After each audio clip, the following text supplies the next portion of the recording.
नमस्कार साथियों। 10वीं कक्षा हिंदी विषय के अंतर्गत पूरक पाठ्य पुस्तक संचयन भाग 2 का अंतिम पाठ टोपी शुक्ला, जिसके लेखक हैं राही मासूम रजा, के पाठ का सारांश आपके सामने प्रस्तुत करने जा रहा हूं। पहला आधा भाग हो चुका है, शेष बचे भाग की ओर चलते हैं, पाठ की ओर। तो पिछले में हमने देखा कि टोपी शुक्ला का बड़ा भाई मुन्नी बाबू झूठी शिकायत करके कि टोपी शुक्ला मुस्लिम के दुकान में कबाब खाया है, शिकायत करके टोपी का खूब मरम्मत करवाया। लेकिन वास्तव में हुआ उल्टा था, मुन्नी बाबू ने कबाब खाया था, न कि टोपी शुक्ला ने। लेकिन टोपी शुक्ला चुगलखोर नहीं था, इसलिए वह किसी की बात को इधर से उधर नहीं करता था। इफ्फन के परिवार में भी इफ्फन अपने घर में अकेला था, टोपी के परिवार में भी टोपी शुक्ला अकेला महसूस करता था। इसलिए दोनों घर के बाहर मिल करके एक दूसरे की मन की भावनाओं को व्यक्त करते थे, एक दूसरे के सुख दुख को बांटते थे। टोपी को अपनी दादी से कोई लगाव नहीं था, वह तो इफ्फन की दादी को बहुत चाहता था। जब इफ्फन की दादी का देहांत हुआ तो वह बहुत उदास हो गया, निराश हो गया। उसने इफ्फन से कहा कि तेरी दादी की जगह मेरी दादी मर गई होती तो अच्छा होता, लेकिन ऐसा होता नहीं है। उस दिन दोनों दोस्त खूब रोए। एक दिन इफ्फन के पिता का तबादला हो गया। 1945 का वर्ष था।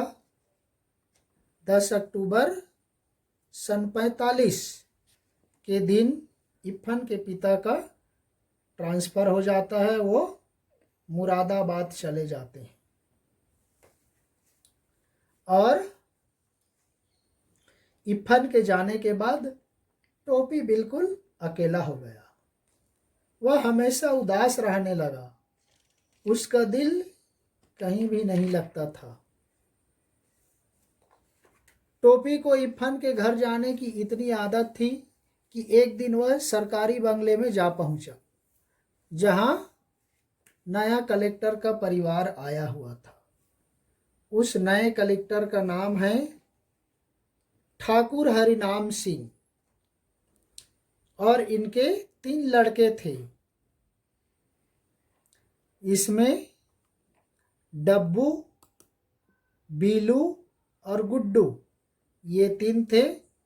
डब्बू बहुत छोटा था, बीलू बहुत बड़ा था, और गुड्डू टोपी शुक्ला के बराबर था, लेकिन वह केवल अंग्रेजी बोलता था। और उनमें ये अभिमान था कि वो कलेक्टर के बेटे हैं। वो ईगो महसूस करते थे, इसलिए उस दिन बंगले की ओर जा पहुंचा। कलेक्टर का परिवार आकर रहने लगा, जो बताया कौन, ठाकुर हरिनाम सिंह। उन तीनों लड़के आपस में क्रिकेट खेल रहे थे, और जब इधर से वो अंदर घुस रहा था, उसी समय डब्बू ने हिट किया, तो वह बाल को अपने ऊपर आते देखकर पकड़ लेता है, और इस तरह से दोनों में सवाल जवाब हो जाता है। उनके तीनों लड़के और टोपी शुक्ला के बीच में इस तरह से मारपीट भी हो जाता है।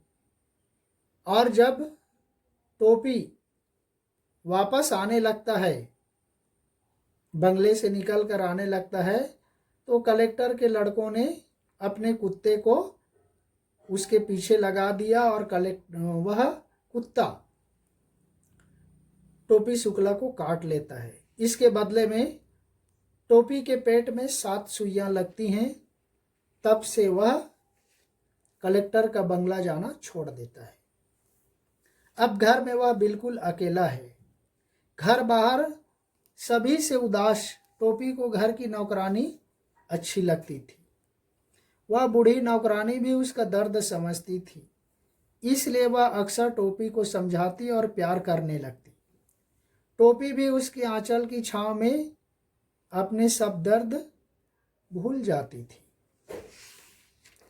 इतने में ही टोपी का वह कष्ट दूर नहीं हुआ। टोपी वास्तव में 9वीं कक्षा में 2 बार फेल हो जाता है। यह अक्सर परीक्षाओं में पूछ दिया जाता है। 9वीं कक्षा में 2 बार फेल हो जाता है। एक साल वह टाइफाइड का शिकार हो जाता है और दूसरे में वह ठीक से पढ़ नहीं पाता।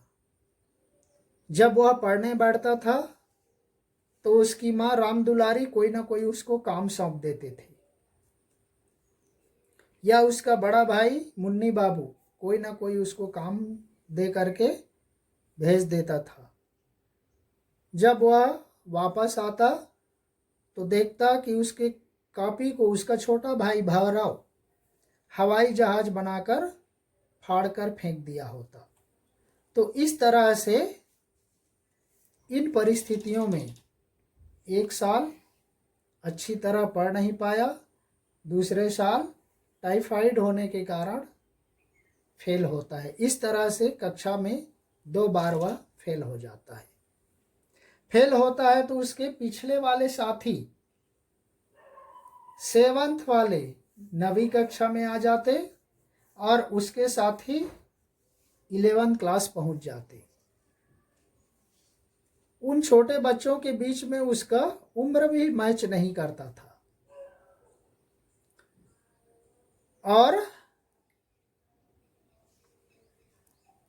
क्लास में सारे शिक्षक उनको एक तरह से नकार देते थे, उनके ऊपर खिल्ली उड़ाते थे, उनको बोलते थे कि तुम 2-2 साल से यहीं बैठ रहे हो, आपको तो सब कुछ याद हो गया होगा, हम आपको नेक्स्ट ईयर पर साल अगले साल पूछ लेंगे, इन बच्चों को नेक्स्ट ईयर 10th क्लास जाना है, इनको पढ़ने दो। ऐसे टीचर उनको चिढ़ाते थे, उनको एक तरह से टीस करते थे। एक दिन तो वह बिल्कुल मिट्टी के जैसा हो गया जब वह टोपी शुक्ला क्लास में था और उस क्लास का सबसे अच्छा इंटेलिजेंट बालक था अब्दुल वहीद। ये भी डॉक्टर का लड़का था, उनके पिता का नाम है सुरफुद्दीन, उसका लड़का था। उसने कहा कि अबे बलभद्र, अब तो हम लोगन में का घुसता है, तुम 8th वालन से दोस्ती कर, हम लोग तो आगे निकल जाएंगे, तुम्हें तो उन्हीं सबके साथ रहना पड़ेगा। ये बात टोपी शुक्ला के दिल में उतर गई और इस तरह से टोपी शुक्ला ने उस दिन कसम खा लिया कि अब की बार कोई भी बीमारी हो, टाइफाइड हो या टाइफाइड का बाप हो, उसे पास होना ही है। और इसी बीच चुनाव आ जाता है। टोपी शुक्ला के पिता भृगु नारायण नीले तेल वाले इलेक्शन में खड़े हो जाते हैं और उस माहौल में लोग घर में पढ़ाई करें तो करें कैसे। लेकिन यह तो अच्छा हुआ कि वह टोपी शुक्ला के पिता की बुरी तरह से पराजय हुई, उनकी जमानत जब्त हो जाती है, लोगों में टोपी शुक्ला के घर आना जाना कम हो जाता है तब टोपी देखता है कि परीक्षा का समय नज़दीक है, इसलिए वो ध्यान से पढ़ाई करे। वह पढ़ाई में जुट जाता है। ऐसे वातावरण में क्या कोई पढ़ सकता था, इसलिए उसका पास हो जाना ही बहुत बड़ा उपलब्धि माना गया। वह 9वीं कक्षा में तीसरे साल में तीसरे दर्जे में तीसरे डिवीजन में वह पास होता है। तब उसकी दादी बोलती हैं, भगवान नजरे बद, भगवान आपको लोगों की नज़र से बचाए। रफ्तार अच्छी है, तीसरे बरस तीसरे दर्जे में पास तो हो गए, तीसरे साल तीसरे श्रेणी में तीसरे डिवीजन में कम से कम पास तो हुए, ऐसा कहा गया। वास्तव में वह टोपी शुक्ला इतना बुद्धू नहीं था, इंटेलिजेंट था। उसको अवसर नहीं दिया जाता था, टीचरों के द्वारा उनका उपहास किया जाता था। और सबसे ज़्यादा दुखी था उसके मित्र इफ्फन के पिता के ट्रांसफ़र होने के कारण। ये उसको सबसे ज़्यादा प्रभावित किया। और इस तरह से यह टोपी शुक्ला नामक पाठ यहीं पर समाप्त होता है। इसी के साथ ही हमारा यह पाठ का सारांश समाप्त हुआ। धन्यवाद। जय हिंद।